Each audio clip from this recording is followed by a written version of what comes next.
Les formes pharmaceutiques solides sont préparées à base de poudre. Selon la pharmacopée européenne, une poudre est une préparation constituée de particules solides, sèches, libres et plus ou moins fines.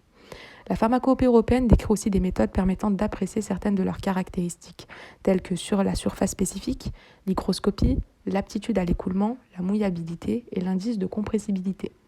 Les modes de préparation des poudres sont très diverses et dépendent de l'origine et de la nature des matières premières. Elles peuvent être obtenues par dessiccation, broyage ou encore tamisage. On va commencer par les poudres homogénéisées et plus ou moins densifiées à gauche sur le schéma.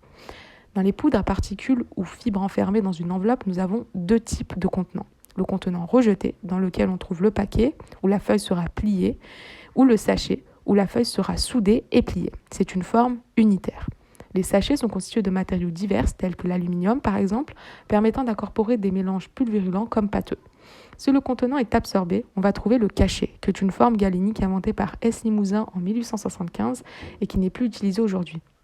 C'est une forme unitaire formée de deux cupilles en pain-enzyme cylindriques et aplaties, soudées par voie humide ou emboîtées l'une dans l'autre.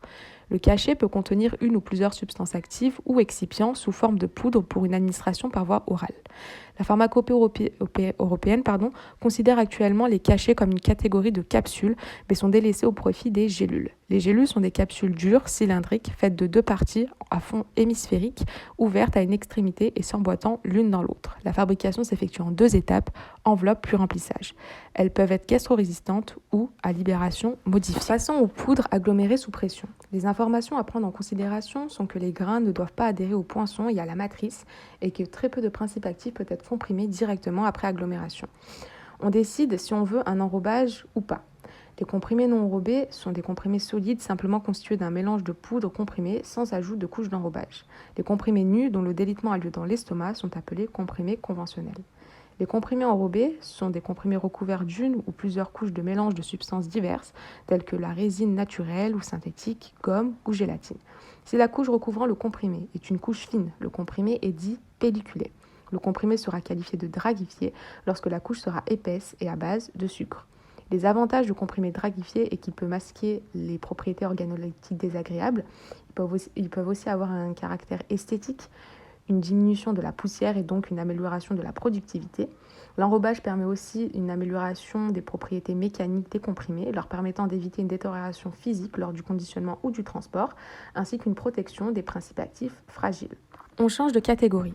Dans les types de poudre agglomérées en une masse plus ou moins pâteuse, on trouve les masses pâteuses divisées puis desséchées. Dans cette catégorie, on trouve les tablettes et les granulés.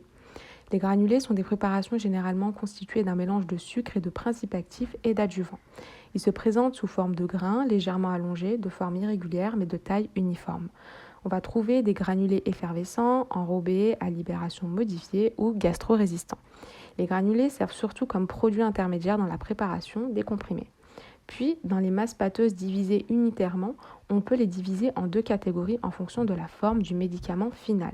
La forme sphérique, dans laquelle on trouve les pilules, qui sont une forme désuète, préparation de consistance solide et de petite masse, et les granules, attention à ne pas confondre avec granulés, qui se caractérisent par des excipients tels que le lactose, la gomme ou le sirop, utilisés principalement en homéopathie.